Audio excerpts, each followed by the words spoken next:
नमस्कार मित्रों, मैं आपको जीवन के कुछ आयामों के बारे में बता रहा हूँ जो हम लोग अपने जीवन को सामना करते हैं या उसको यूज़ करते हैं हम लोग। जैसे कि हमने बताया बच्चों की शिक्षा दीक्षा और मनुष्य जीवन के बारे में, महत्व के बारे में बताया कि मनुष्य जीवन का क्या महत्व है, जीवन की क्या आवश्यकताएँ हैं, जीवन की क्या डायमेंशंस हैं, जीवन के क्या इश्यूज़ हैं और उसकी समस्याओं का समाधान क्या है।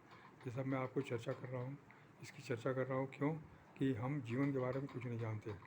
हम जन्म से लेके और अंत तक, मृत्यु तक, हम जीवन पर्यंत जो है जीवन के बारे में कुछ नहीं जानते, कुछ नहीं सीखते, कुछ जानकारी हमें नहीं होती।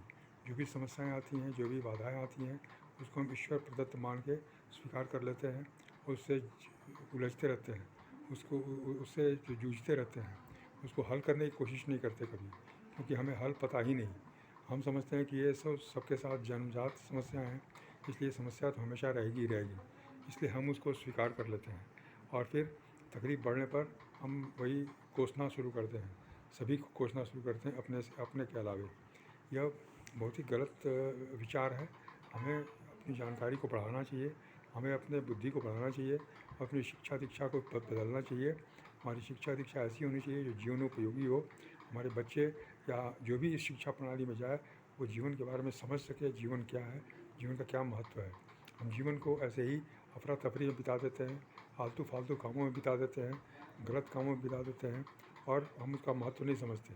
जब जीवन बीत जाता है, अंतिम समय में जब हम सोचते हैं, विचार करते हैं, जब बिल्कुल लाचार होकर हो जाते हैं तो हमें बहुत अफसोस होता है, बहुत रिग्रेट होता है कि हमने जीवन को व्यर्थ ही बिताया। जीवन में कुछ भी ऐसा काम नहीं किया जिससे कि हमें कुछ संतोष, खुशी हो या प्रसन्नता हो।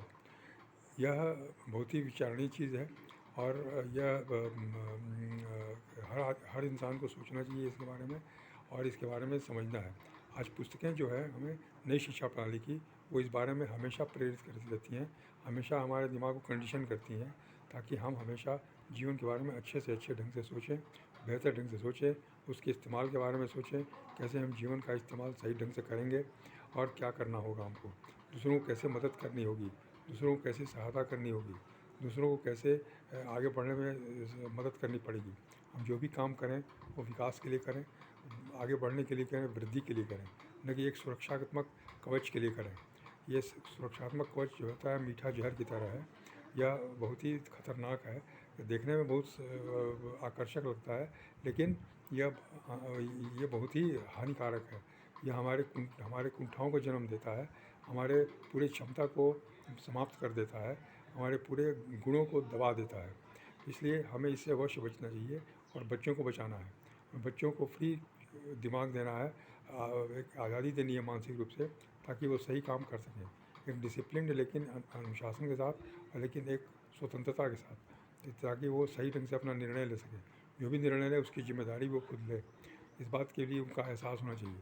साथ ही साथ उसे पाने के लिए क्या करना है, कैसे करना है, इसके बारे में भी उन्हें मालूम होना चाहिए। तरीके क्या हैं, सफलता के क्या आयाम हैं उसके, ये सब भी आदमी को समझना है। इसके लिए भी यहाँ की शिक्षा प्रणाली में पूरी व्यवस्था है, अच्छी तरह से समझाते हैं कि हम हम सफल बन सकते हैं, हम कैसे जीवन को सफल बना सकते हैं, कैसे जीवन को सार्थक बना सकते हैं। इसके बारे में भी बहुत कुछ वहाँ बताया जाता है और उदाहरण दिए जाते हैं। ऐसे ऐसे लोगों के उदाहरण जो बिल्कुल अनपढ़, बिल्कुल गरीब, बिल्कुल असहाय, बिल्कुल अपाहिज व्यक्ति रहे हैं, लेकिन वो अपने सोच के कारण, अपने बुद्धि के कारण बहुत ही आगे बढ़ गए, बहुत ही ऊंचे स्तर पर चले गए और लोगों के लिए अनुकरणीय बने।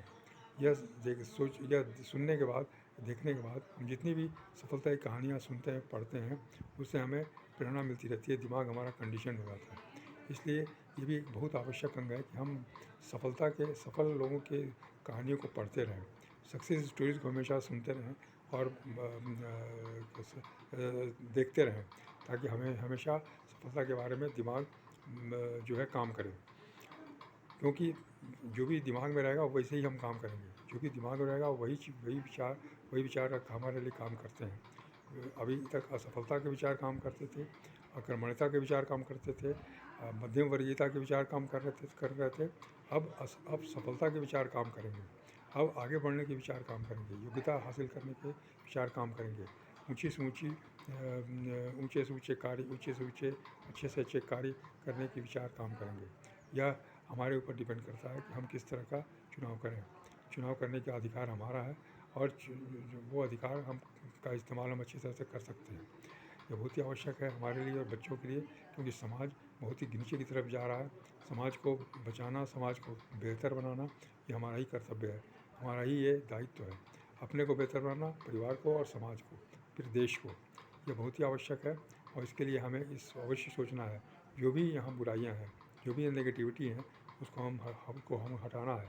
ज़्यादा नेगेटिविटी मानसिकता है, सोचने की है, सोचने के स्तर पर ही है, इसलिए उसे ठीक करना है। अगर वो ठीक हम कर देंगे तो फिर बाकी सब चीज़ें ठीक हो जाएंगी, है ना।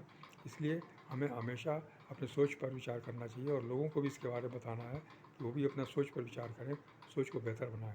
इसके लिए अच्छी किताबें पढ़ना, अच्छे मीडिया शेयर्स सुनना और अच्छे सेमिनार्स अटेंड करना बहुत आवश्यक है। एक किताब है यू इंक, उसमें वर्ग हेजिस की किताब है, उसमें एक बहुत अच्छा सेंटेंस लिखा हुआ है कि अगर किसी समाज का पढ़ा लिखा व्यक्ति रोज़ 10 पेज अच्छी किताबें नहीं पढ़ता है, व्यक्तित्व विकास की किताब नहीं पढ़ता है, तो समाज समाप्त हो जाता है। ये बहुत ही सटीक बात है।